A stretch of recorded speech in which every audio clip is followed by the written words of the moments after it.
President Trump, shown with Team USA Olympians and Paralympians, tweeted on Thursday about the 2026 World Cup bid.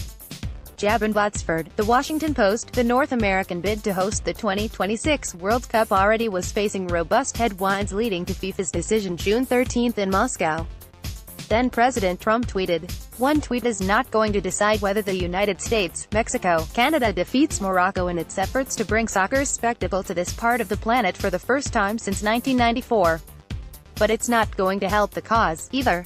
Trump wrote Thursday, "The U.S. has put together a strong bid with Canada.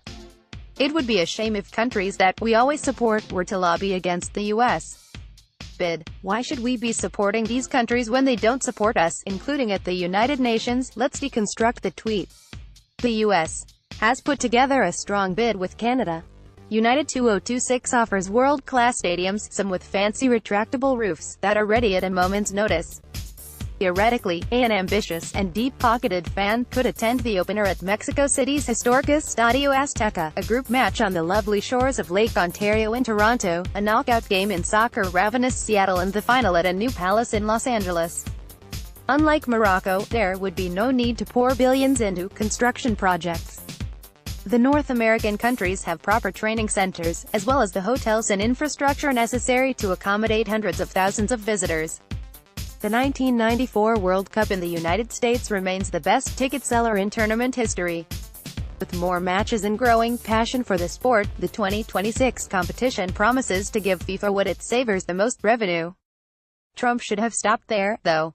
But then he wrote, "It would be a shame if countries that we always support were to lobby against the U.S. bid. Why should we be supporting these countries when they don't support us?" First, this is not a U.S. bid. It's a tri-nation bid, though calling it a solo bid is understandable, given the disproportionate number of matches assigned to U.S. venues, 60 of 80. That said, it's unlikely the president, or anyone outside soccer circles, knows the schedule breakdown. Mexico and Canada would have loved to stage more games, but Sunil Gulati, the former U.S.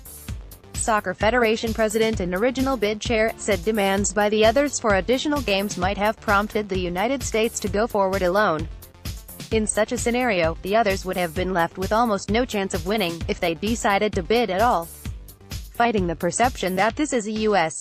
bid, the North American group last month dropped Gulati as chairman. He remains on the board of directors, and appointed the presidents of the three federations, the USSF's newly elected Carlos Cordero, Canada's Stephen Red and Mexico's Decio de Maria, as co-chairs. Trump's tweet to his 51.3 million followers, however, reinforced the narrative of a U.S. bid, an unhelpful reminder at a time when world approval of American leadership has plummeted to 30%. His travel ban and incendiary comments about other countries haven't helped, either. The larger issue, though, is the veiled threat of saying it would be a shame if countries we always support voted for Morocco. No one likes being bullied. Furthermore, countries, as in governments, do not vote. National soccer federations do. In some places, there is overlap. However, FIFA stipulates that federations must run independent of government and that overt interference can result in suspension. Last year, Mali and Pakistan were sidelined for such violations. Separately, Trump's comments might have violated FIFA's bid rules of conduct, which state that governments of countries pursuing the World Cup must refrain from activity that may adversely affect the integrity of the bidding process and create an undue influence on the bidding process.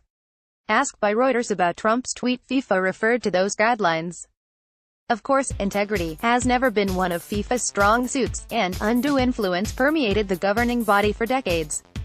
However, since the 2015 corruption scandals related to the selection of Russia and Qatar as the next two World Cup locations, FIFA has introduced reforms. Things are more transparent, if imperfect. Among the changes, instead of a 24-member committee choosing the 2026 host, every eligible nation will have an equally weighted vote. Morocco has secured most, if not all of Africa's 50-plus votes, which gets it about halfway to the majority threshold. France, Belgium and Russia have lent support. If most of Europe goes for Morocco, the North American bid is done. Another wrinkle, voting members have the option of selecting neither bid, which, if victorious, would delay selection and open the process to hopefuls from Europe and Asia.